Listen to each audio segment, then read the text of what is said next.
అందరికీ నమస్కారం. శ్రీమాత్రే నమః. ఓం గణేశాయ నమః. శ్రీ కాణిపాక వరసిద్ధి వినాయక స్వామి ఆలయం. కాణిపాకంలో కొలువుతీరిన స్వామి వినాయకుడు సజీవమూర్తిగా వెలిసిన ఈ స్వామికి వేల సంవత్సరాల నాటి చరిత్ర ఉంది. స్వామివారు అప్పటి నుండి ఇప్పటి వరకు సర్వాంగ సమేతంగా పెరుగుతున్నాడు.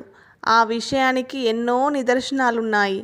స్వామివారికి 50 సంవత్సరాల క్రితం వెండి కవచం ప్రస్తుతం సరిపోవడం లేదని చెబుతారు. భక్తులను బ్రోచే స్వామిని వరసిద్ధి వినాయకుడిగా దర్శనం చేసుకుంటారు. స్వామివారి విగ్రహం నీటిలో కొద్దిగా మునిగి ఉంటుంది. ఎంత తవ్వినా స్వామివారి తుది మాత్రం కనుగొనలేకపోయారు. స్వామివారికి నిత్యం అష్టోత్తర పూజలతో పాటు పండగ పర్వదినాల్లో ప్రత్యేక పూజలు నిర్వహిస్తారు.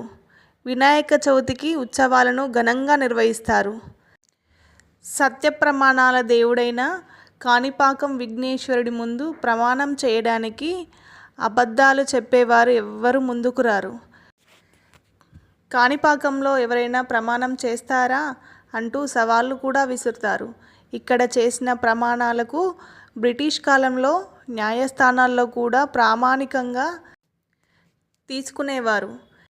ప్రతి సంవత్సరం వినాయక చవితి నాడు ప్రారంభమయ్యే బ్రహ్మోత్సవాలు 21 రోజుల పాటు సాగుతాయి. మిగతా రోజుల్లో స్వామివారిని నెమలి, హంస, మూషిక, శేష, వృషభం, గజ, అశ్వ, నంది, రావణ, బ్రహ్మ, సూర్యప్రభ, యాలి, కామధేను, కల్పవృక్ష మొదలైన వాహనాలపై ఊరేగిస్తారు. వరసిద్ధి వినాయక ఆలయంతో పాటు అదే కాలంలో నిర్మించిన శివాలయం, వరదరాజస్వామి ఆలయాలు ఉన్నాయి. స్వామివారి ఆలయాన్ని వాయువ్య దిశలో మరకతాంబిక సమేత మణికంఠేశ్వర స్వామి ఆలయం, ఈశాన్య దిశలో వరదరాజస్వామి ఆలయం ఉన్నాయి. ప్రధాన ఆలయ ప్రాంగణంలోనే వీరాంజనేయ స్వామి ఆలయం, నవగ్రహ ఆలయాలు ఉన్నాయి.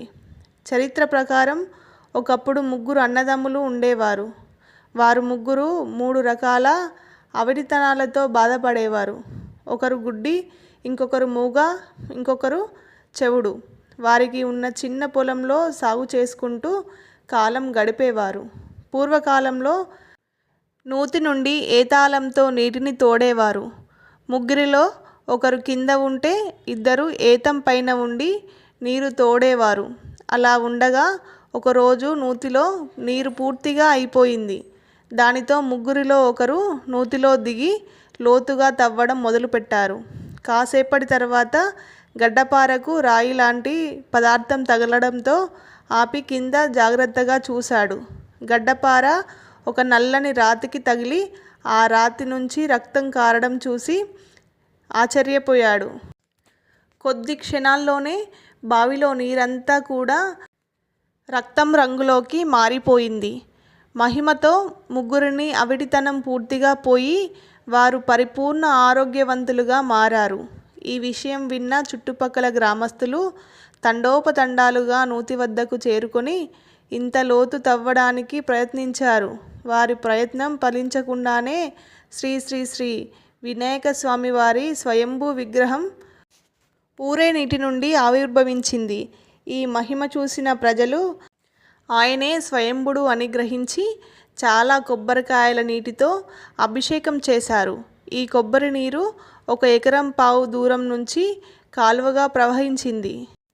కాణిపాకం అనే పేరు ఎలా వచ్చిందంటే ఈ కొబ్బరి నీరు అభిషేకంగా చేశారు కదా, అది కాలువగా ప్రవహించింది కదా, దాన్ని కాణిపరకం అనే తమిళ పదంతో పిలిచేవారు.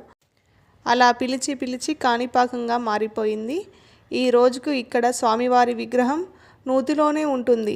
అక్కడ ప్రాంగణంలోనే ఒక బావి కూడా ఉంది.